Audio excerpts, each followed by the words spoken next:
My name is Frank Rhodes. And I'm Rich Smoker. Welcome to the J. Miller Tawes Historical Museum in Crisfield, Maryland. We're glad you're here for our virtual tour. John Miller Tawes, a native of Crisfield and a member of the Democratic Party, was the 54th governor of Maryland from 1959 to 1967. In 1977, the foundation was formed and directed to establish a museum to preserve and display the governor's memorabilia. Things changed in 1995, and a plan was put in place to change the mission of the museum to become a general history museum concentrating on the heritage of Crisfield and the surrounding area. As soon as you enter the museum, on our left-hand side is a decoy exhibit featuring many decoys from the Crisfield area.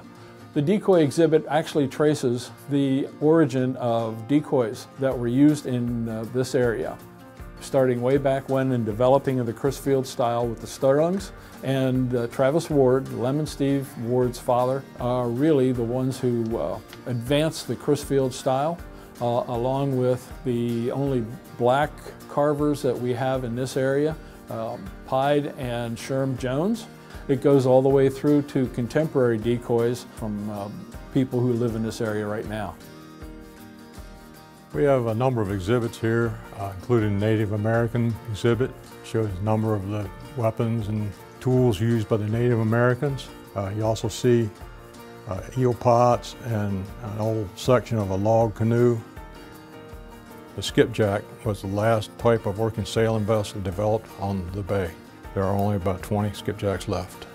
The Chesapeake Bay buy boat, our freight boats, were used to go to the areas where the tongers were, buy the oysters from the tongers, and return them to the seafood packing houses. In the back room of the museum is the Charles D. Burdell Company and Carville Hall Cutlery exhibit. They made everything from oyster knives to dredges, tongs. It served as one of the mainstays of employment for hundreds of Crisfield families and remains a part of the local heritage. We have our temporary display. Right now it's a Toyland display. Shows all the toys and stuff that the kids would pick out for Christmas, along with letters from their families to Santa Claus. Further into the museum, we go into the Crisfield, Maryland town that Oyster built. This town was actually built on oyster shells. They built all the buildings on stilts, and as they shucked the oysters, they just dumped the shells overboard until they filled up and made land out of them. You'll see a lot of the oyster tools that they used. The oyster knife and the crab knife is considered the keys to the city of Crisfield. We have a display on our oyster cans. All the oyster cans in display are from Crisfield. You come over straight ahead here is our oyster list. These are oyster houses. There's over 300 companies that were in Crisfield at one time.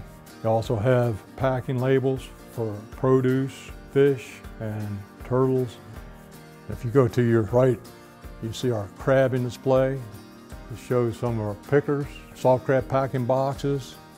We have two different types of crab pots on display, the peeler pot and the hard crab pot. As we walk around the corner, we come to our barrel wharf display.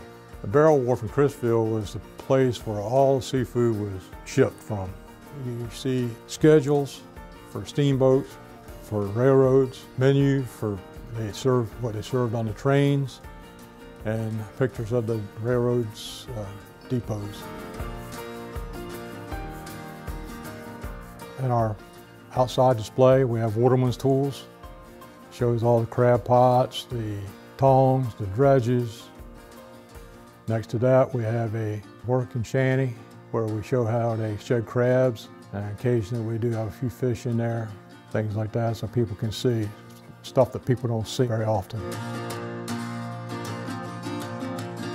Thank you for taking our virtual tour today.